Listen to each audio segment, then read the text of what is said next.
What is up, you guys? Welcome back to another one. If you were new to the channel, I am Gold Pony, and today we are in the all-new 2020 Ford Explorer, courtesy of Bob Ruth Ford in Dillsburg, PA. This one has been completely redesigned for 2020 on the outside, on the inside, and the tech, and essentially just about everything on this one. So, what do you guys say? Well, let's just jump right into it. And as always, let's start with pricing. And so when it comes to pricing, you guys can probably imagine there are several different trim levels for the 2020 Explorer.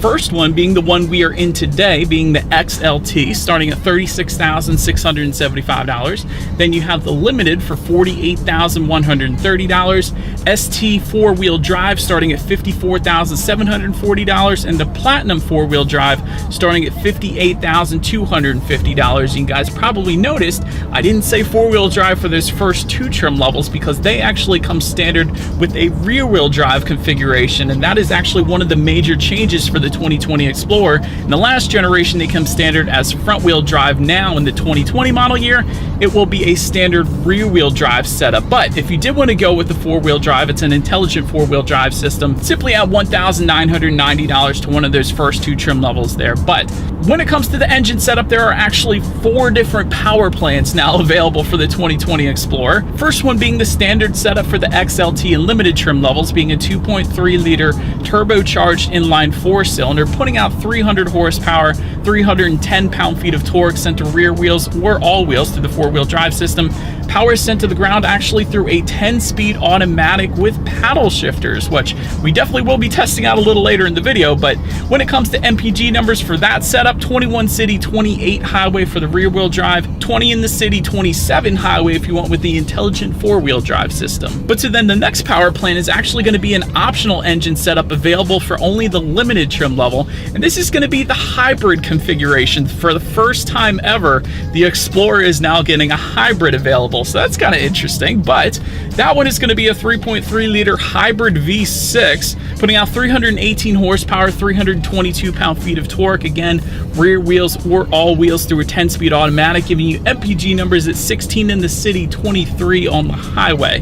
Next power plant is going to be exclusive to the ST trim level. That one's going to be a 3-liter twin-turbo V6, putting out 400 horsepower, 415 pound-feet of torque, sent to all wheels through a 10-speed automatic once again. Top speed 143 miles per hour, 0 to 60 in 5.5 seconds, with MPG numbers coming in at 18 in the city, 24 on the highway, but 0 to 60 in 5.5 in an SUV, a three-row SUV at that, is pretty darn impressive. But then the last engine setup belonging to the Platinum trim level, being a 3-liter turbocharged V6, 365 horsepower, 380 pound-feet of torque, again sent to all wheels through a 10-speed automatic, with MPG numbers 18 in the city, 24 on the highway. But so now, before we do any kind of accelerations in this new Explorer, I did want to mention there are several different drive modes.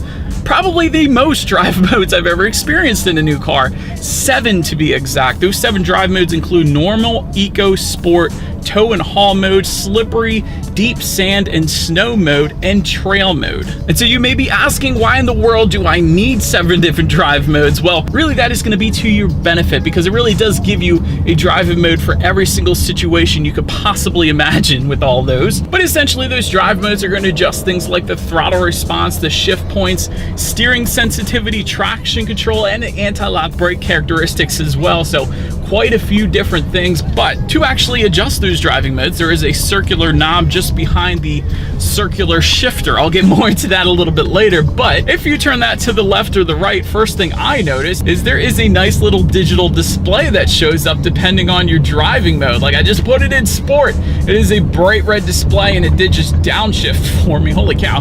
Giving you more power on demand, that's always a fun thing, right? But having said that, since the gauge is switched up, since I just downshifted because of that sport driving mode, let's go ahead and test out the paddle shifters actually first. I want to see how quickly these things react for us here. And that M button in the center of the circular dial there, just simply press that in. That is going to give you that manual shift mode. And let's see how quickly these things react for us here.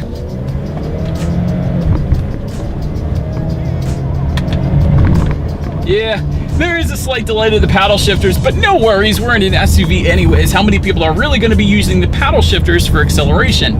Really what the paddle shifters are there for in an SUV at least is to do some engine braking in snowy weather so you don't have to hit the brakes. Maybe when you're going downhill and it's snowing out. So they're going to be there for you essentially for that reason. But let's go ahead and take it out of that manual shifting mode. To do that, just simply press the M button once again there in the middle. And we have now given the Explorer back full control once again. So now you guys know what time it is. Let's do that acceleration with the car, knowing what's best for us here, and let's see how quickly we can get the 2020 Explorer here up to speed.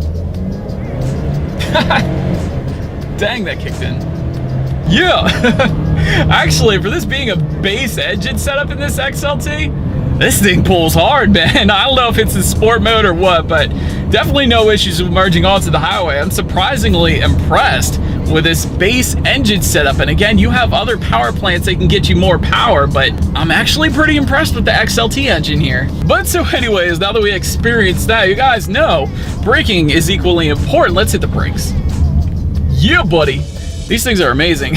Four-wheel disc brakes, definitely no issues with bringing this larger SUV to a stop. Once again, I am impressed. Did want to mention though, if you did want a slightly bigger brake setup, if you went with the ST trim level at least, there are some options when it comes to braking, including larger ventilated front discs, red brake calipers, and larger brake pads as well. And the ST, of course, being the more performance-oriented version of the Explorer. So that's nice that that option is there for you. But even if you didn't go that route, again, the XLT trim I'm in today definitely brings you to quite a quick stop. But so then touching on suspension and handling a bit, of course you guys probably already know the 2020 Explorer rides on a brand new platform, being Ford's CD6 platform, all new drivetrain configuration as well for better front to rear weight distribution. And of course with that better weight distribution, you're also going to get better handling characteristics as well. And I gotta say, I've had no issues with like the steering feel or anything like that. Explorer definitely gives you a good feeling of being in control of this larger SUV around the corners, so that's definitely nice. Also, comparing this 2020 Explorer to the previous generation, this thing actually comes in at a reduced weight, around 200 pounds less than the previous generation as well. And that is actually also going to contribute to better handling characteristics too. But now, since I got some railroad tracks here when it comes to ride quality, it's as expected, definitely not too bad there. Also wanted to mention when it comes to cabin noise, there isn't a whole heck of a lot of wind noises or any exterior noises coming into the cabin, so that's definitely a good thing as well. But now let's touch on visibility a little bit. This is a larger SUV. Sometimes you do have a little bit of issues there, but gotta say in the Explorer, I don't see any. Of course, you're always gonna have a little bit of blind spots in the back two corners there, but really for a 3-row SUV, there are worse options out there. So no issues for me, at least when it comes to visibility. Although one thing I would have liked to see Ford option, at least on the 2020 Explorer, is possibly a head-up display. That could be available maybe for the Platinum trim level or something like that, but that definitely assists with visibility as well, helping keep your eyes better on the road. But from what I can find, that is not an option on this one, unfortunately. But that pretty much closes out the performance, at least. But again, this thing has been completely redesigned from the inside out, so let's go ahead and take a look at the interior. But first, let's take a look at the exterior of this brand new 2020 Ford Explorer. And so now starting up for our first, I wanted to mention that front grille will differ slightly depending upon the trim level. For instance, if you went with the ST trim level, you're going to get a black mesh style front grille. XLT is going to give you black horizontal bars, and the limited and platinum trim levels are going to give you more of a chrome type of design up there. But to the sides, LED headlights are actually going to come standard on the 2020 Explorer. It's definitely nice, along with LED daytime running lights, LED signature lighting, and LED fog lights for every single trim level but the XLT trim level actually. Also wanted to mention the lower part of that front bumper is also going to differ ever so slightly depending on the trim level. But so then make your way to the side, one of the things that has not changed among the Ford Explorers for quite some time now is that black painted front panel there. That is going to remain there for the 2020 Explorer, along with black window surrounds as well. Again, that's going to come standard on all trim levels. Also looking down a little bit, you'll find Explorer lettering located on the side skirts. I found that a nice little touch there. And then surrounding that, there is going to be a black plastic finish. And this is one of the things I think Ford may be able to improve upon as well. Maybe offering a body colored finish to the side skirts, front and rear bumpers when it comes to that. Maybe on the top trim level perhaps, so wouldn't have mind seeing that. But then taking a look at the side mirrors, it will be power adjustable heated side mirrors for all trim levels. Also, another interesting little fact here is those side mirrors actually for every single trim level will come with a black finish, whether it be a more of a matte black or a painted gloss black. It will all come standard with that black finish. Zooming out then a little bit, you will find rear privacy glass for all trim levels as well as roof rails, again for all trim levels. Then taking a look down at the wheel setup, 18-inch aluminum alloy wheels will come standard with the XLT. And I put it that way because we do have some optional wheels today, and there are optional wheel setups available. There's plenty of those, but 20-inch aluminum alloy wheels will come standard with the limited, ST, and platinum trim levels. And we actually do have a 20-inch wheel size today if you were curious. But now let's make our way to the back. Rear spoiler with the integrated brake light will come standard along with rear window wiper, and you will also find Explorer lettering once again back there. Again, I like that.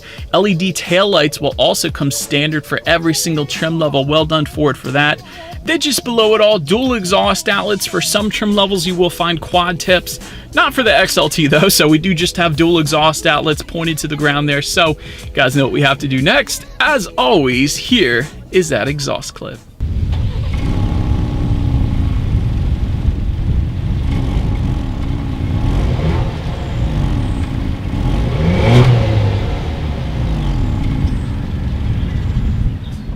But so now, since we are around back, when it comes to opening that rear hatch, you will actually have a hands-free foot-activated lift gate if you want with the limited, ST, or platinum trim levels. Otherwise, you do have a nifty little button on the key fob if you wanted to open that rear hatch for the XLT. But either way, once opened up in that cargo area, you're going to find things like grocery hooks, a 12-volt power outlet back there, and there's going to be some in-floor storage as well. One of the cool things about that in-floor storage is you can take that tray out and then set it down below if you wanted to kind of hold groceries in and prevent things from sliding around. But then on the flip side of that little panel that provides the in-floor storage, there is a more rougher of a surface, so if you had some dirty items, simply just flip it over so that you don't end up getting the carpeted side of that in-floor storage kind of messed up. So I think that's pretty cool that Ford did that too. So anyways, when it comes to cargo capacity, behind that third row, you will find 18.2 cubic feet of cargo space. Did want to mention there is a power folding third row, actually for all trims but the XLT, as far as the standard setup goes at least. Then once that third row is folded down though, behind the second row, cargo space comes in at 47.9 cubic feet, and with all rows folded, cargo space comes in at 87.8 cubic feet. So for comparison's sake, the Hyundai Palisade I recently reviewed comes in at 86.4. Honda Pilot comes in at 83.9. So what I'm getting at here is the Ford Explorer does have quite a bit of cargo space back there. But so now let's make our way to the seating. I did want to get to the seating configurations for the new Explorer here. Max seating capacity is actually 7 at the very most, because that third row is actually always going to come with 2 seats back there. There is not a third seat option back there like some of the other competitors in its class, but most configurations actually for the Explorer are going to come with 6. Obviously, driver, passenger seat, captain's chairs in the middle, and then the 2 seats in the back. And you can option for that center bench row seat. I think it's like $500-ish there if you had an extra person and you did end up needing that seat. So that's going to be an available option. But when it comes to rear legroom, that third row is going to give you 32.2 inches. So for reference, I'm even 6 feet tall. This is how much space I have back there. But we'll say one of the things I liked about getting to that third row is there is actually just simply one button that you have to press in the second row there. And it's kind of like a spring mechanism, I guess. It just sends that second row forward. You could easily get back to the third row. Another option is simply climb in the second row with the captain's chair set up at least. You could just go ahead and make your way just down the middle there to the back seat. So that's another option as well. But speaking of the second row seats there, when it comes to the rear legroom there, that comes in at 39 inches even. And when it comes to rear ventilation, that can be found on the roof of the Explorer as in previous models, so all 3 rows stay comfortable there. Tri-zone climate control is going to come standard for all trim levels as well. There are rear sunshades for that second row. That is going to be optional. Also, second row heated seats are going to be found on the limited trim level and up. That's definitely nice as well. And for those second row passengers, there are plenty of charging ports, including a USB charger, 12-volt power outlet. And if you go with the captain's chair setup like we have today, and in between those captain's chairs there's also going to be a couple cup holders, as well as a little tray storage area there as well. But so now let's make our way to the front seats. Standard setup is actually a cloth finish on the XLT. And since I do have the XLT, you're probably wondering why I have the leather. That is an option. Once again, you can really deck out an XLT if you wanted to, let me tell you. However, a full leather finish is going to come standard with the limited and platinum trim levels, and actually get massaging seats on the newer Explorer as well. That's going to be a $995 option if you wanted that after a long day's work. That's kind of cool. And of course, you can get heated and ventilated seats up here in the front as well. But taking a look at the steering wheel, I actually really like the steering wheel primarily because of the grips. They are a little on the thicker side of things, but not too thick like in a sports car or something like that, but they are a little thicker. A lot of times in three-row SUVs, they're going to be kind of wimpy, and it doesn't really inspire confidence going around corners and things like that, although you shouldn't be going around corners faster than an SUV anyways, but I do like that the grips are a little bit thicker there. Also, the steering wheel is tilt and telescoping. It is power adjustable if you go with the limited trim level and up, and again, heated as well if you go with the limited trim level and up there too. And so, but now when it comes to the startup, let me first start by showing you guys the key here. You do have your Ford logo on the one side, and when you flip it over, lock, unlock, that button to pop the rear hatch, and that ×2 button with the circle around it in the middle, that is actually a remote start button, which comes standard on every single trim level of the Ford Explorer. I love that Ford did that. So that is going to help you start the Explorer up, warm it up on super cold days before you actually get inside so no one's uncomfortable. That's definitely a feature you get used to quite quickly. Also, push button start is going to come standard on every single trim level, so that is definitely nice as well. So what do you say? Let's go ahead and press that. I'm going to put my foot on the brake. Push button start is located just underneath of the air vents. Kind of an interesting placement. Haven't really seen it there before, but all you need to do is simply put your foot on the brake and press that engine start button there. And so, but now when it comes to the gauge setup, it is going to differ slightly again depending on the trim level. The gauge setup that you're looking at right now will come standard on every trim level but the Platinum. I'll get into that one in a second, but for this one, you have the tachometer on the left, speedometers on your right. You have a fairly large digital display front and center, which can be controlled by using the steering wheel mounted controls on the right side there, but that of course is going to give you a ton of different information, like how many miles you have left until you hit empty. There's a digital speedometer up there when you need your next oil change, trip information. There's a ton of different things you could search through on this particular display, but with the Platinum, this is where it gets good. 12.3-inch digital gauge cluster, so it is a full digital gauge cluster like you would find in a BMW or an Audi or something like that. So I love that the Ford Explorer has that now, and that is going to be specific to the Platinum trim level in case you were interested there. So that is definitely a good thing. But let's take a look at overall interior quality. There's a twin panel moonroof that will come standard on the Platinum, as well as illuminated front scuff plates, again with the Platinum trim level only. Overhead sunglass holder. This is going to come standard on all trim levels, but the thing that impressed me about this one, this thing opens fast. Probably the fastest overhead sunglass holder I've ever experienced in a car. I don't know if that's a good thing or a bad thing, but it is a thing. Universal garage door opener is going to come standard with the limited trim level and up. Also, wireless phone charger is going to be optional on this one. Ambient lighting is going to come with all trim levels but the XLT that we have today. And overall, I have to say that the 2020 Ford Explorer is well thought out when it comes to interior, because let me explain here. In front of that circular shifter there is a storage system. It is pretty deep as well, but that's also going to have a 12-volt power outlet, USB charging port, and another little phone charging port up there as well. But just behind that, there are two cup holders as well as a place to put your cell phone. And my Google Pixel 2 fits just fine right in front of those cup holders there, so kind of holds it in place. Perhaps when you have the car hooked up to your cell phone via USB connection for Android Auto or Apple CarPlay, things like that. I'll get more into that in a second. But just behind all of that, there is yet another place for you to sit your cell phone with a rubberized bottom once again, so it doesn't slide around if you're going off-roading or wherever. But I do like that the cell phone holders in the Explorer come with a rubberized bottom, again, so they don't slide around. So that's well thought out. Just behind that, there is a very large storage area, again with a little tray inside of that storage area, once again with the rubberized bottom. And there's a 12-volt power outlet found in that storage area as well. And overall, there are plenty of storage areas found in the Explorer. The glove box is quite a nice size as well. And believe it or not, once again, just underneath the tech display is a rubberized storage area for your cell phone. 3 areas you could store your cell phone. So if you happen to collect cell phones, look no further than the Ford Explorer here. And perhaps my only constructive criticism on the interior here is there are some shiny buttons just to the right and left of the tune and volume buttons here that do give you a slight glare if the sun hits it at the right angle, but really that is the only thing as far as constructive criticism goes, at least that I can think of. But since I've mentioned it, let's go ahead and make our way to the tech display. There is an 8-inch 8-inch color touchscreen display that we have today that comes standard. There is a 10.1-inch portrait color touchscreen display that goes for $995. That's going to be available on the ST and Platinum trim level. So that doesn't come standard on any trims, but it is available on those too. But either way, actually, even with this 8-inch color touchscreen display, you will get Bluetooth and audio streaming. Again, like I was mentioning, Android Auto and Apple CarPlay. That essentially gives you free navigation through your smartphone, as well as the ability to like and dislike your Pandora songs up there as well. That's what I use on my own 2019 Ford. I use that every day. I love it. Factory navigation system is going to come standard on the limited trim level and up. You can, of course, check out your radio settings up on that tech display as well.